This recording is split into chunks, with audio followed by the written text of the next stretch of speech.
Thank you very much. On behalf of the Council for National Policy, it's a delight and a pleasure and honor to welcome our next speaker. A successful lawyer, the host of the Mike Pence television show and syndicated radio program in Indiana, where they chose to ask him to represent them in the Congress of the United States, where in short order he became the chairman of the Republican Study Committee, as we discussed last night, the group of conservatives in the House of Representatives. He then was elected unanimously head of the conference. That's the third highest position, chosen by everyone to represent the entire conference, all Republicans in the House, in the majority position. And then in 2012, a significant number of people, many in this room, including Attorney General Ed Meese and others, sought him to run for President of the United States. But he and Karen chose to run to become the chief executive of the state of Indiana and was elected the 50th governor of Indiana, where he honed his executive skills, having been a successful leader in Washington.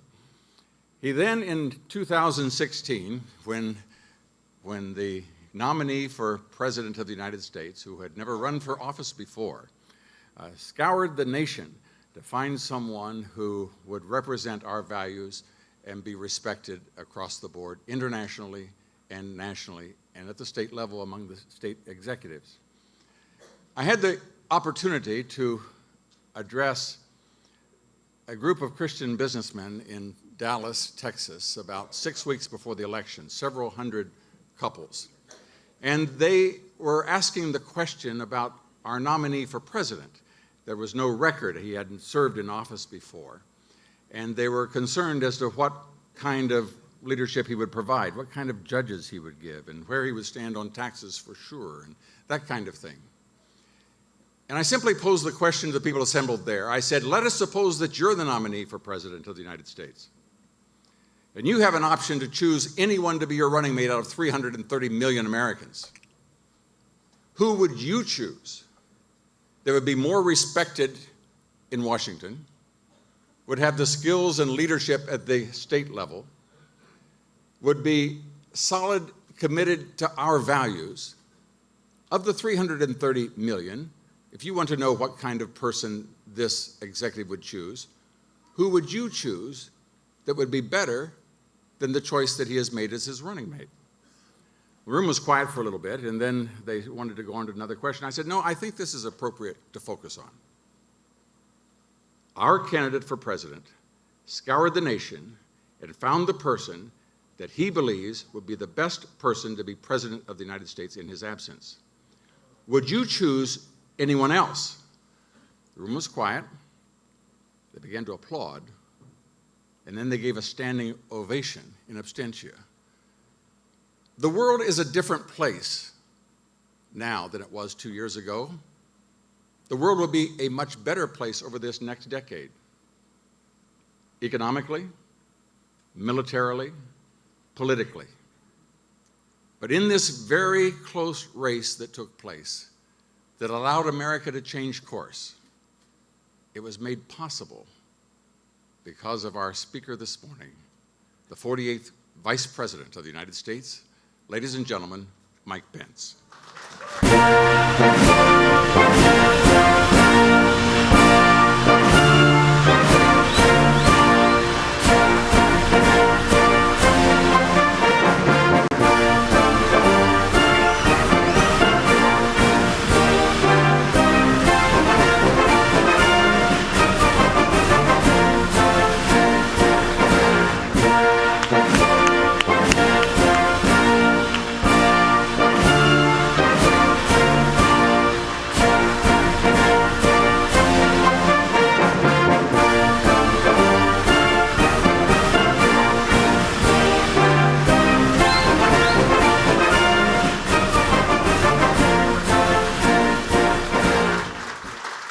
Thank you so much.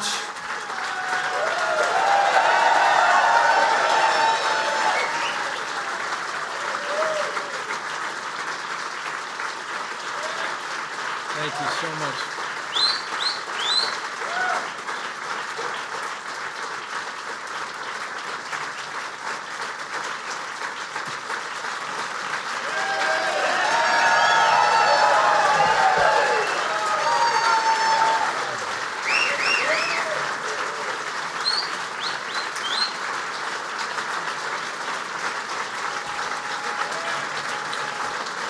Thank you so much.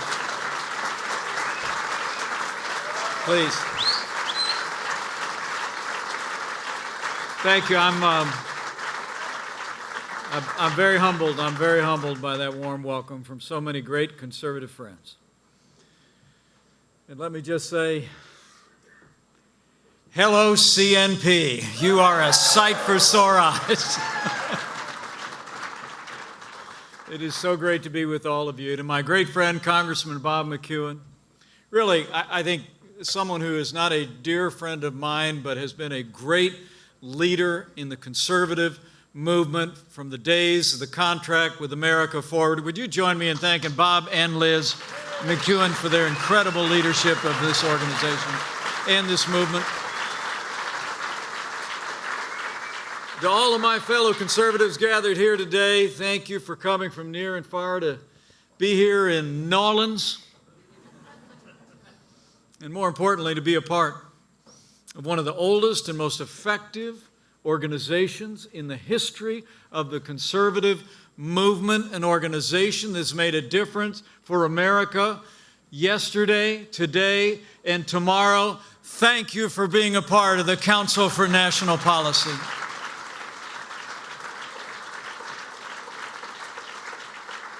And it really is great to be here with so many friends. I just had a chance to greet board members, and Bob and Liz. I turned the wrong direction off the elevator, and I ducked them, and I ended up walking into a room with all these incredible people. I mean, you got people like Ken and Rosa Blackwell, you got Tom Fitton of Judicial Watch, you got Penny Nance of Concerned Women for America, the legendary Richard Viguerie, Millie Hallow, Jenny Beth Martin. I mean, CNP is a who's who of the conservative movement, and it is an honor to be with all of you friends today. It really is. And speaking of friends, allow me to bring greetings from another friend of mine. I told him yesterday after we wrapped up a really exciting event in the East Room of the White House, gathering with young African-American leaders from all over the country who are part of an extraordinary movement that's taking place in that community all across this nation. But we were standing by the elevator, and I told him I was headed down to Louisiana, and I was going to be seeing people in the Council for National Policy, and I think he looked just a little bit jealous, to be honest with you. So allow me to bring greetings from a great champion of the conservative cause, a great champion of life and liberty and a strong America. I bring greetings from President Donald Trump, the 45th President of the United States.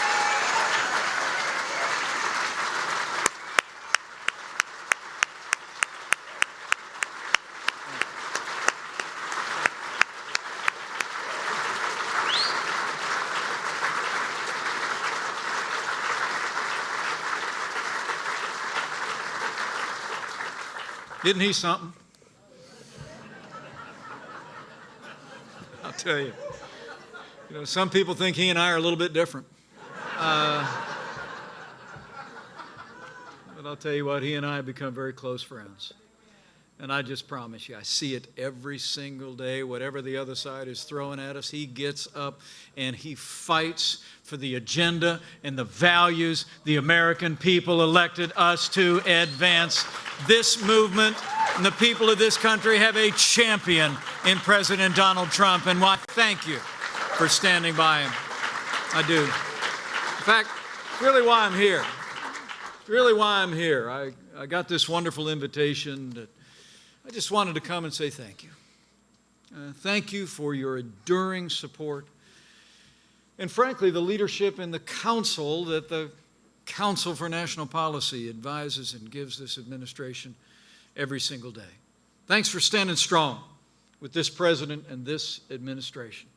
Thanks to your support, I got to tell you, you look back over the last 2.5 years, because of all of you, people just like you all across this country who stood forward, part of 63 million Americans in 2016. As I stand before you today, our military is stronger than ever before. The American economy is booming. We've strengthened the constitutional foundation of our federal courts, and life and liberty are winning in America again. We've made America great again, folks. but we're just getting started. And as I said, you know, the president never hesitates to correct people when he thinks they're off base. But he does it in a very friendly way. Whenever people walk up to him, I see it happen all the time. Frank, you know what I'm talking about. People will walk up and say, "Thank you for what you've done for the country." And he always stops them and says, "We." I mean, the president really believes this is what we've accomplished in the last 2.5 years, what this movement has accomplished is what we've done together. And I look around this room and I see all kinds of old friends, and I know I'm going to make some new ones today. But I can't help but think that the Council for National Policy it's an organization almost like no other in the conservative movement. I mean, I think back to those days when the 40th President of the United States was elected, wanting to strengthen our national security. And it was CNP members that were there to give guidance to President Reagan, people like General Daniel Graham, who proposed the Strategic Defense Initiative and gave a vision for this country that ultimately catalyzed the fall of the Soviet Union. Thank you, General.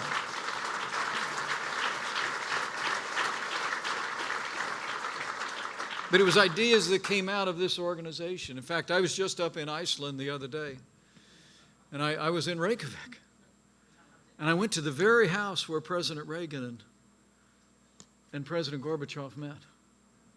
And I heard the story about how they walked down those steps when Ronald Reagan walked out on that Soviet leader because he took a strong stand for the defense of this nation. It was an incredible moment. They reminded me, the people giving the tour there, at that house in Reykjavik right by the water, they said, the two of them walked down and within earshot of all the press, Gorbachev stuck his hand out to President Reagan and said, "Well, I don't know what more I could have done." And President Reagan said, "Well, you could have said yes." I mean, thanks to the vision of CNP and a strong president then, America stood strong, the world was safer, and it's all happened again under President Donald Trump. So thank you, CNP.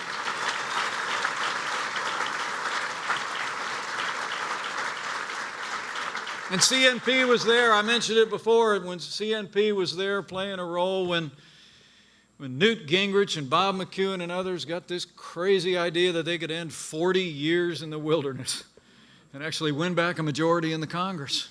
Remember those days? I just saw a TV special the other night. Made me feel kind of old. You too, okay. It was about the contract with America, but it was CNP, wasn't it, Bob? And the members of CNP that brought those principled conservative ideas to the fore, cast a vision for the country, and won back the Republican majority in 1994. It was an incredible moment in history. It's a remarkable history, and it's one that all of you should be proud of. And all along the way, there was one man in particular who made a difference in CNP and in the conservative movement.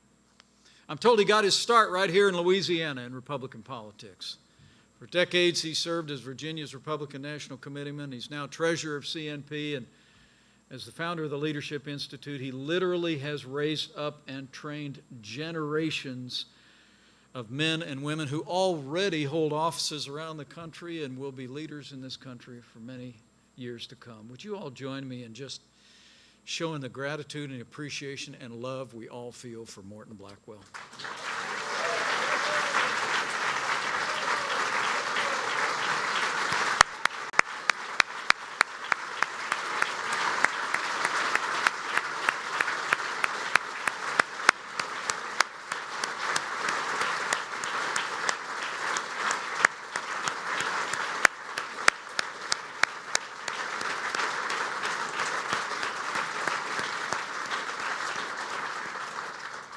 A few weeks ago, I think we all know that Morton and his family suffered the loss of his incredible wife of 47 years. She, too, was a proud daughter of Louisiana. Beyond that, she was a Virginia State Chairman of Phyllis Schlafly's Eagle Forum. And for a quarter of a century, she was the director of the Virginia Conservative Alliance. She was every bit as much as Morton Blackwell a leader in the conservative movement in America. So today and every day from now, let's always honor the life and legacy of Helen Blackwell. Would you join me? Let's show how much we appreciate Helen Blackwell, okay?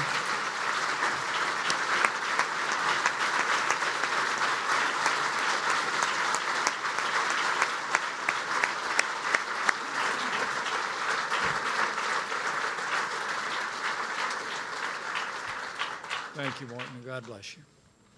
You know, it's amazing to think 38 years ago when CNP was founded, we had just inaugurated a new president.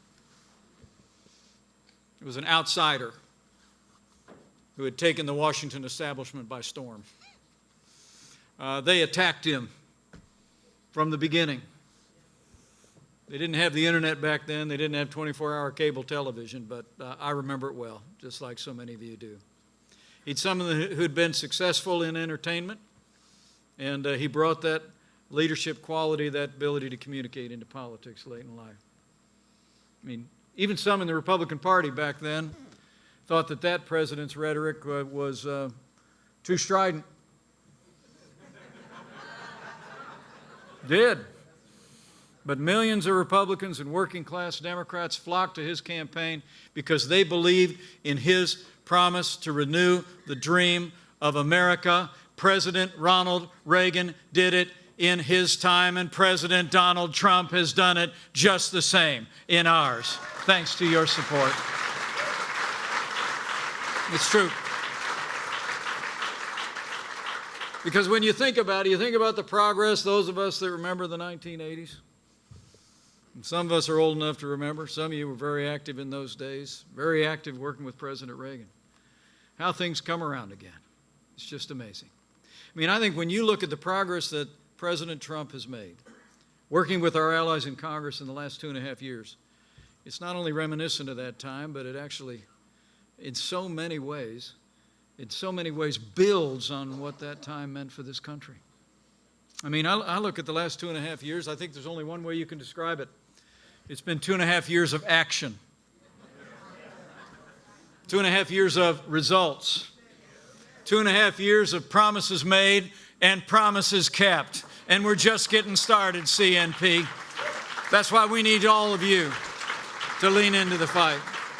I mean, think about it. When President Trump had no higher priority than the safety and security of the American people. And from early in our administration, he said, we're going to rebuild our military. We're going to restore the arsenal of democracy. And like that other president we were talking about, President Donald Trump delivered. This president has already signed the largest increase in our national defense since the days of Ronald Reagan. And our active duty personnel now are the best equipped, best trained, and best prepared fighting force in the history of the world.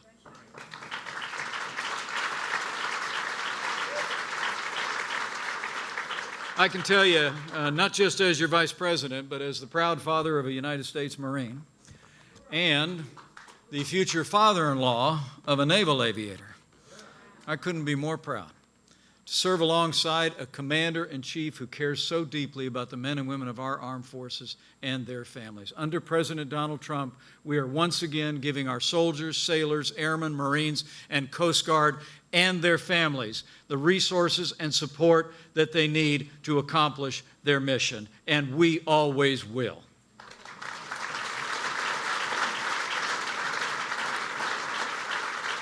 And as everyone at CNP knows, from the first days of this administration, President Trump has taken decisive steps to revive the American economy. I mean, it's amazing to think in the last administration, for 8 years, the most powerful economy in the history of the world never grew by more than 2%. It was the worst recovery from recession since the Depression. But President Trump knew we could do better. And we went right to work with our allies in Congress. We passed the largest tax cuts and tax reform in American history.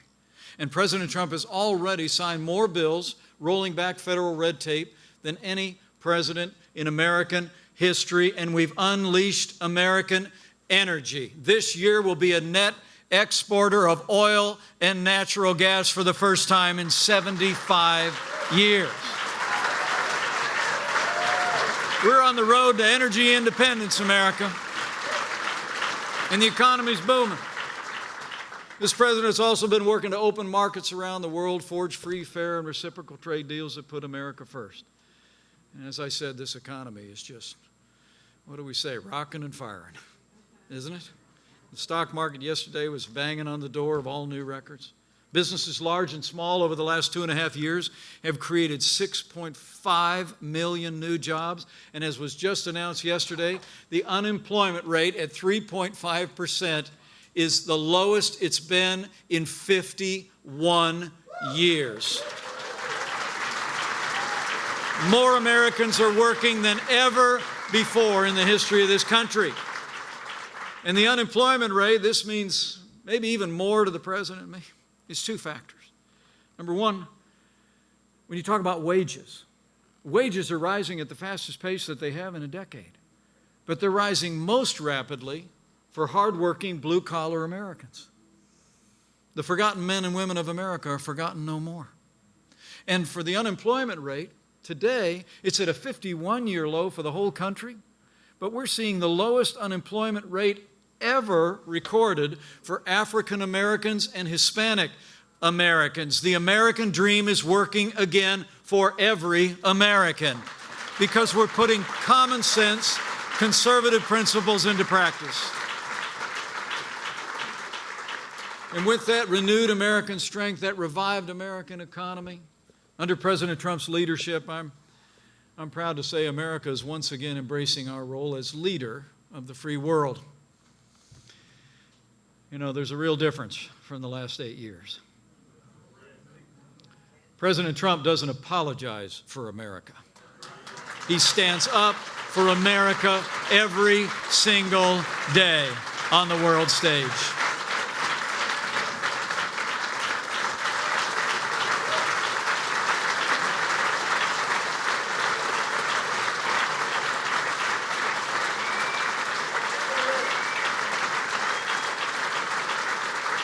I mean, I was at the UN with the president about a week ago, and you could just tell he makes all those people nervous. Because he just gets up there and says, look, I'm going to put America first. And we're going to stand without apology. You know, President Trump at the UN, you probably didn't hear about it, because, you know, the cable news, with one happy exception, doesn't cover much of what's good that's happening in this country. But did you know at the outset, the President of the United States, with his Vice President, with his Secretary of State, hosted the first summit on religious liberty with 120 countries at the UN. America is standing for America and American values on the world stage.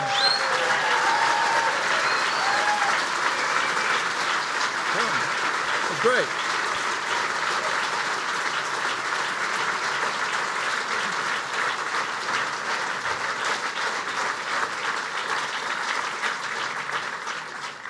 And I'm proud to report that with our allies today are contributing more to our common defense than ever before. And this president has taken the fight to our enemies on our terms, on their soil. And earlier this year, the armed forces of the United States and our allies in the region kept another promise this president made when we captured the last inch of territory of the ISIS caliphate.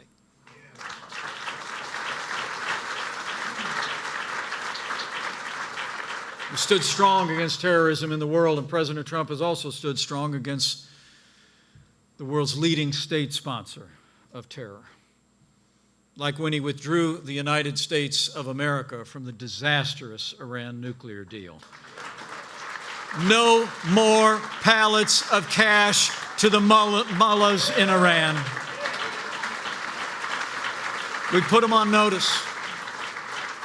We put Iran on notice that we're never going to allow Iran to obtain a usable nuclear weapon, and we're not going to tolerate their malign activities or violence in the region. Just count on it. And this president also stood strong with our most cherished ally. Last year, he did what 4 previous administrations had all promised to do, but none of them did, when he moved the American embassy to Jerusalem. the capital of the state of Israel.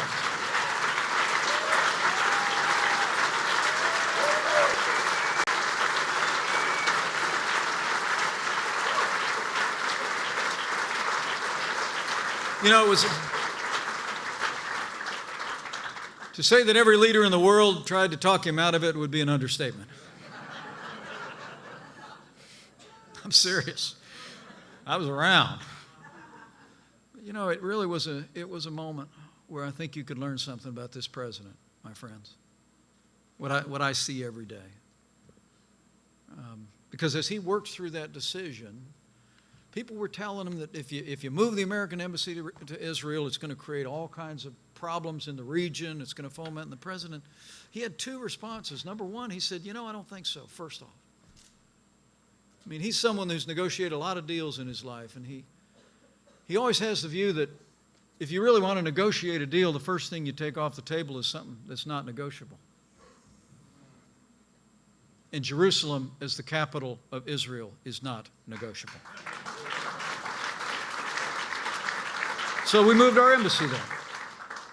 And the second thing was, maybe more telling to each one of you who don't have the privilege that I have to know our president so well. It all came down to, I'd see conversations where he'd just say, but that's what I told people I was going to do. I mean, Morton, you've been around him a lot. You know what I'm talking about. He said, but every time people said, well, but 4 other presidents said that that's what they're going to do too. And he said, no. He said, I said we were going to do it.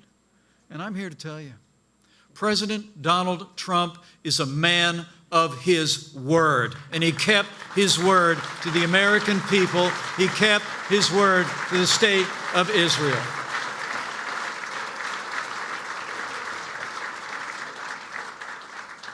So we've made great progress on our economy and on security and our standing in the world. But I want to let you know, this president also knows that national security includes border security.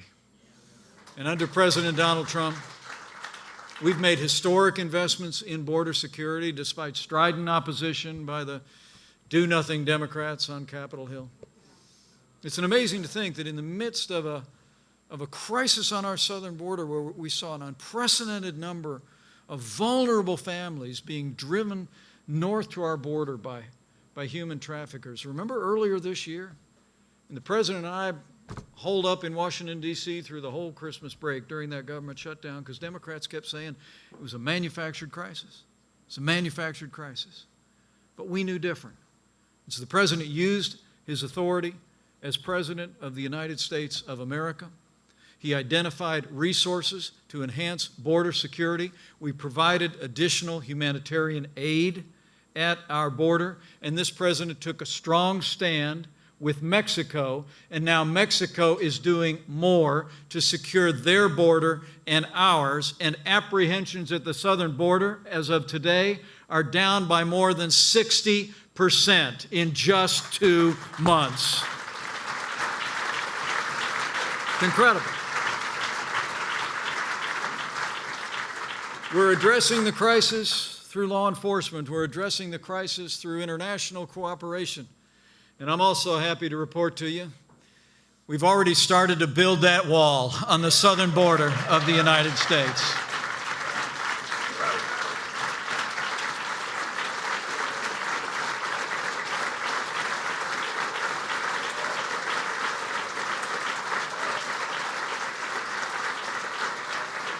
It's happening.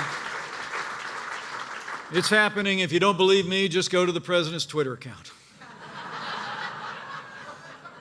I'm serious, man. I keep retweeting it because the Army Corps of Engineers keeps sending us all these great videos of what's going up. I'm telling you, hundreds of miles are being constructed in the areas that are most important and most needful.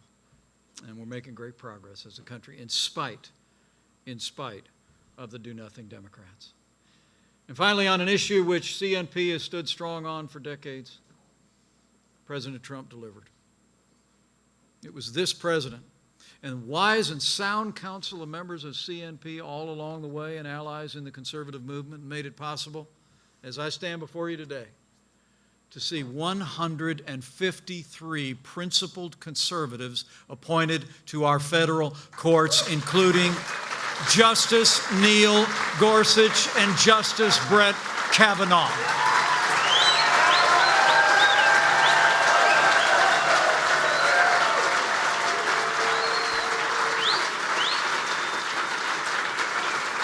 That's up.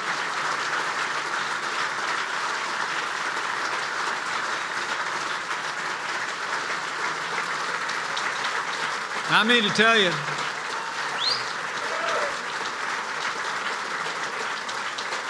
and I've gotten to know a lot of these men and women. I'm telling you, they are all principled conservatives who will uphold all the God-given liberties enshrined in our Constitution, like the freedom of speech, the freedom of religion, and the Second Amendment right to keep and bear arms. You can count on it.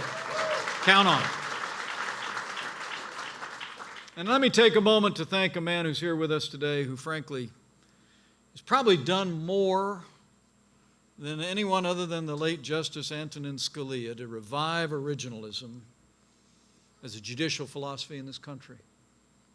His leadership over the decades has helped change the culture of a judiciary and raised up a generation of extraordinary men and women, serving now on the bench and aspiring to serve on the bench in a way that'll reaffirm the constitutional foundations of this country.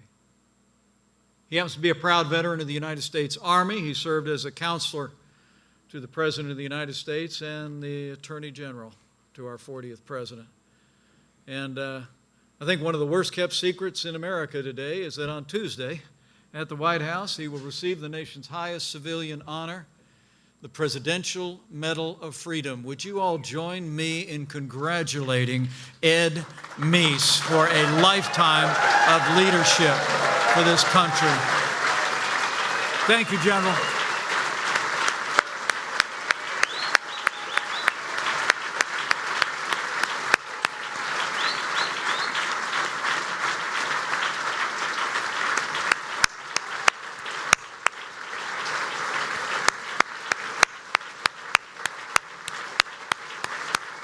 Thank you, General.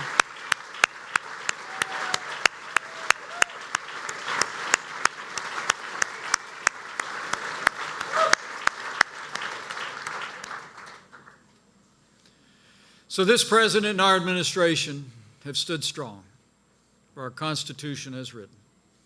But I also want to promise all of you here at CNP that also includes the stand we've taken for our first freedom. And I promise you, just like the president did at the UN, this president, this vice president, and this administration will always defend the freedom of religion of every American of every faith. So help us God.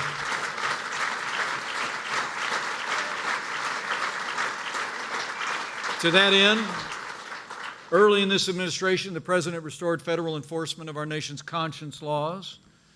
We ended the last administration's assault on the Little Sisters of the Poor as an affirmation of religious liberty. We stood strong for the Peace Cross in Maryland, which was built, it's amazing, it was built in honor of our fallen heroes after World War I, but when radical liberal activists tried to get it taken down, this president, this administration intervened in the case, and in June, by a vote of 7-2, the Supreme Court of the United States said the Peace Cross can stand. That's a win. That's a win. And I don't know if you heard about this, but under the last administration, there were policies that developed and rules that developed that were actually resulting in people being denied the ability to sing Christmas carols in the hallways of our VA hospitals. Bibles were being removed from lobbies and veterans facilities around the country out of a sense of political correctness. Well, this administration actually went to court to stop activists from removing a Bible that was carried in World War II. It was on a missing man table at a VA hospital in New Hampshire. And let me be clear. Under this administration, VA hospitals will not be religion-free zones.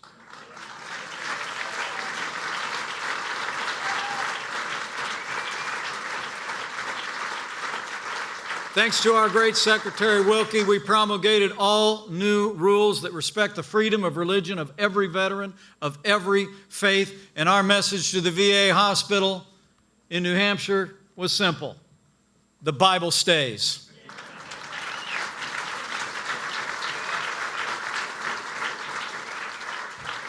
These are just a couple of the battles that we've waged and fought, but it's been with the help of people here at CNP. We've worked shoulder to shoulder with one of your executive committee members from the First Liberty Institute. Can we give a round of applause for Kelly Shackelford? Where are you, Kelly? Take a bow, will you? Great job.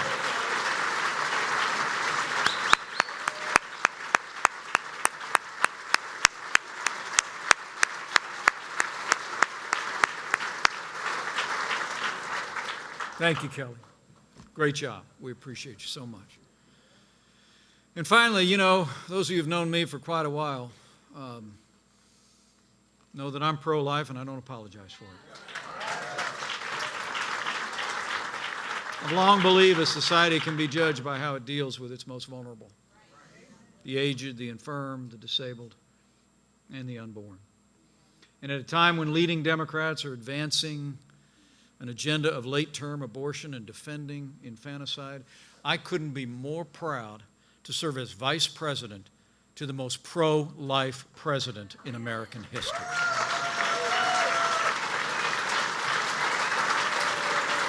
It's true. It's true.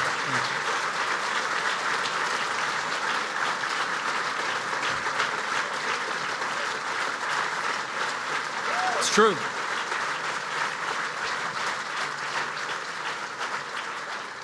President Donald Trump and our entire administration stand without apology for life. In fact, one of his very first acts as president, he reinstated the Mexico City policy to make sure the taxpayer dollars don't flow to organizations around the world that promote or provide abortions, and we've expanded it with the strong support of Secretary Pompeo.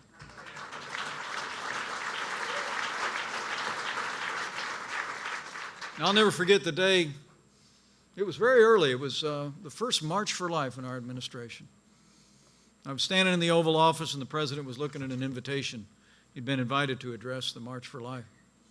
And we knew that the Prime Minister of the UK was going to be there all day long, and he couldn't get away, couldn't break away for it. And I was standing next to the desk, and I said, I looked at him and said, well, you know, they invited me too. And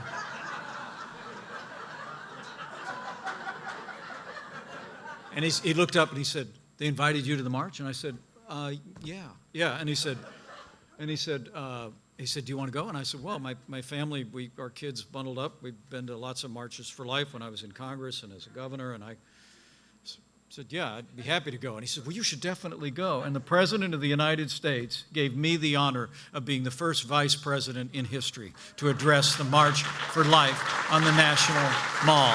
And the next year, he addressed them from the Rose Garden. This administration stands for life.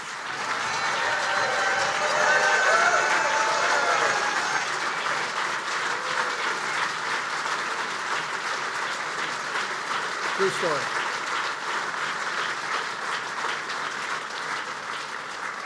In fact, I don't know if you all know that as vice president, I'm president of the Senate. Which means I've got a good seat.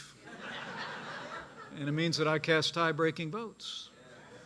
And I've cast more than a few. I think maybe up to 14 at this point, Bob.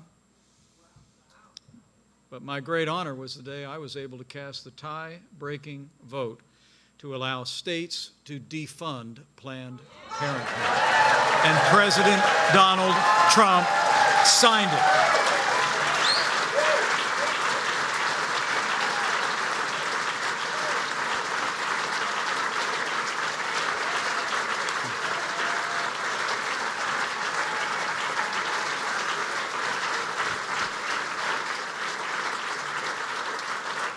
Thank you. Thank you for that. I talked about the UN a few minutes ago. Because of the president's strong pro-life policies,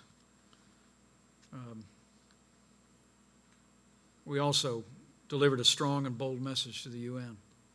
He actually spoke these words in a speech to the General Assembly that the media was a little too busy to pay much attention to. But here's what the President of the United States said at the UN. Global bureaucrats have absolutely no business attacking the sovereignty of nations that wish to protect innocent life. President Donald Trump.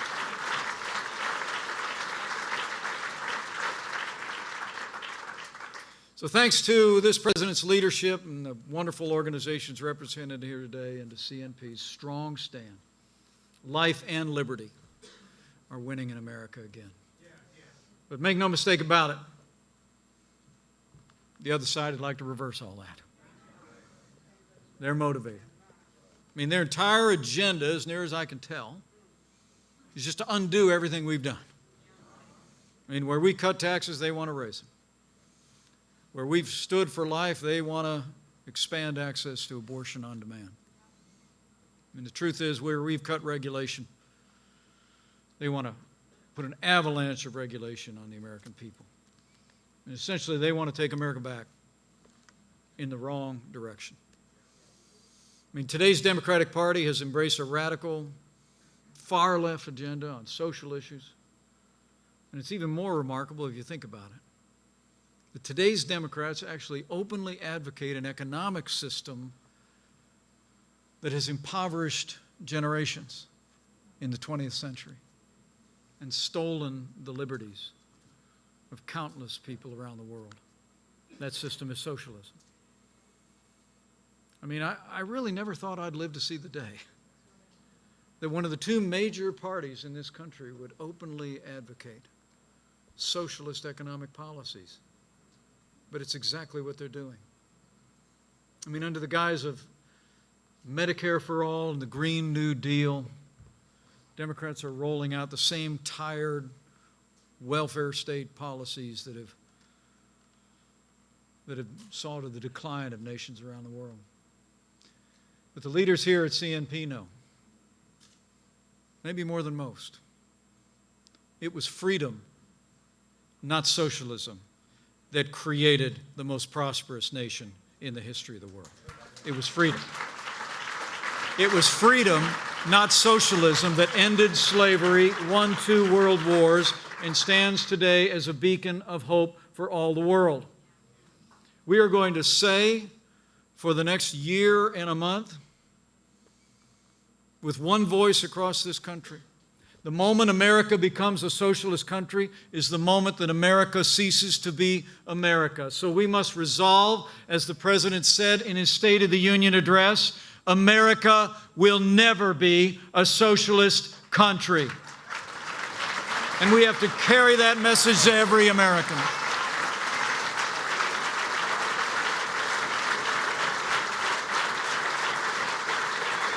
You've got to do it.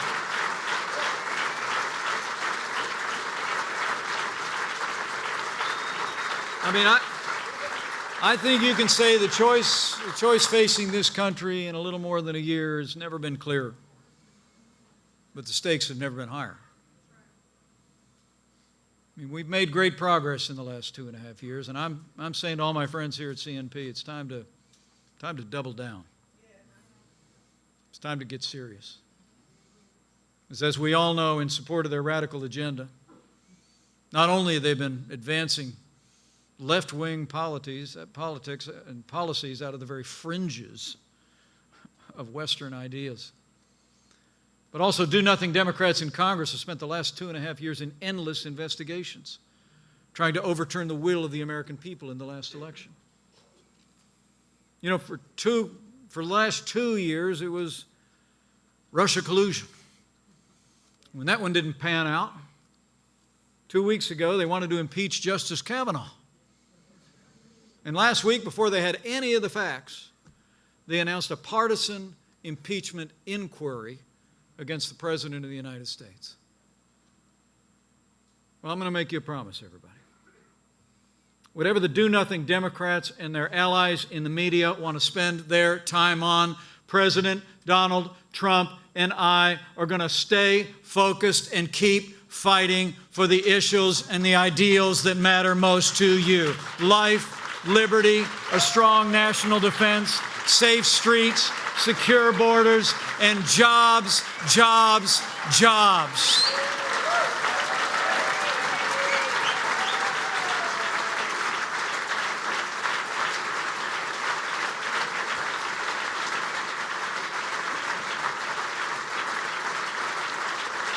I mean, the truth is, all of us have got to talk about what we've done because most of your major media outlets aren't, right? I mean, it's incredible. I think these Democrats for the last 2.5 years spent most of their time running down this president because they can't run against his record. But we got to go talk about that record. And every single person in this room is a leader in this movement. That's why I jumped on Air Force Two and flew down here. It's not because I like Bob. I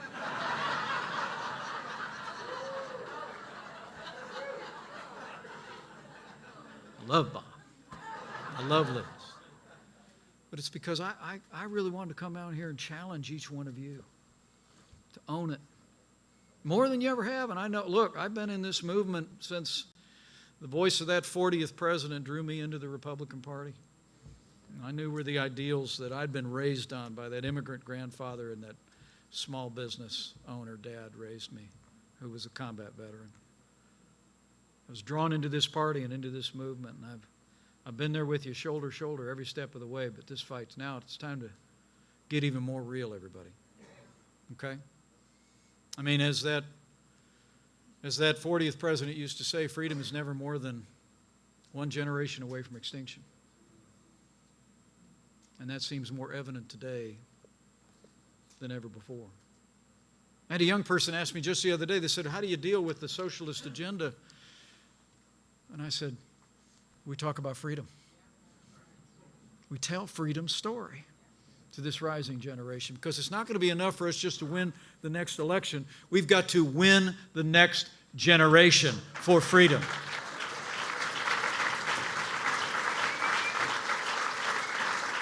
So CNP, in the face of their radical agenda and destructive politics, now more than ever, we've got to educate, we've got to communicate, and we've got to mobilize.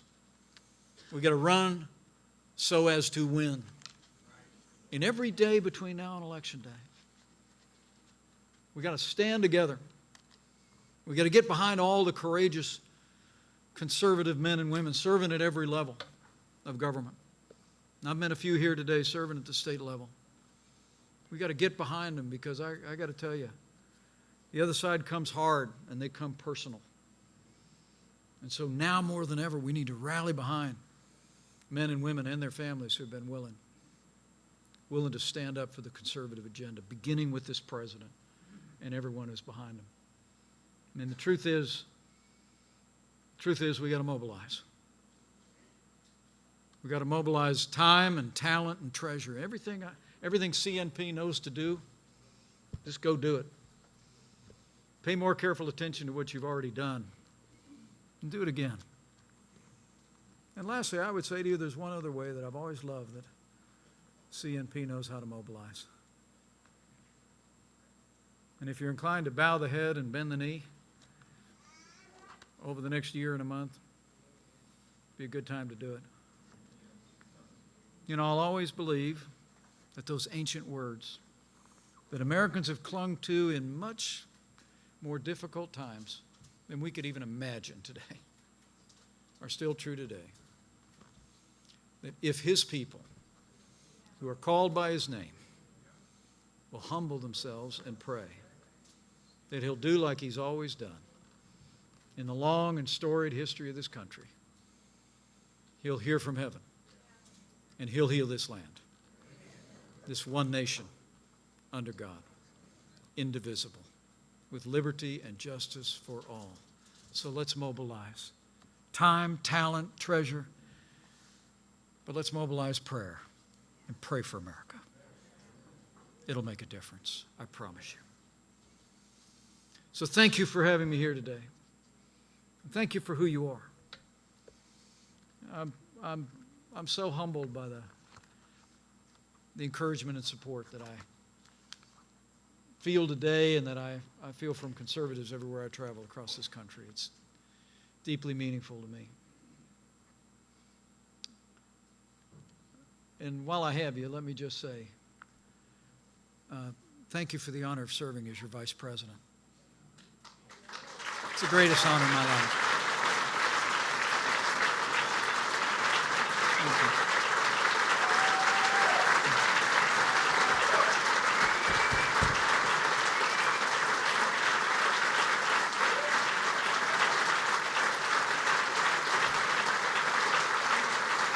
Greatest honor in my life.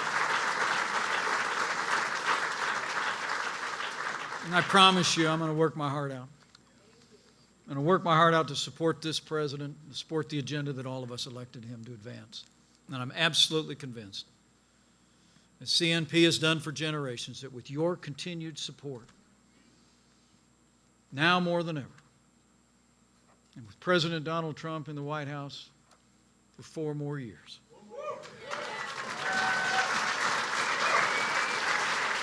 with renewed Republican majorities in the Senate and the House of Representatives,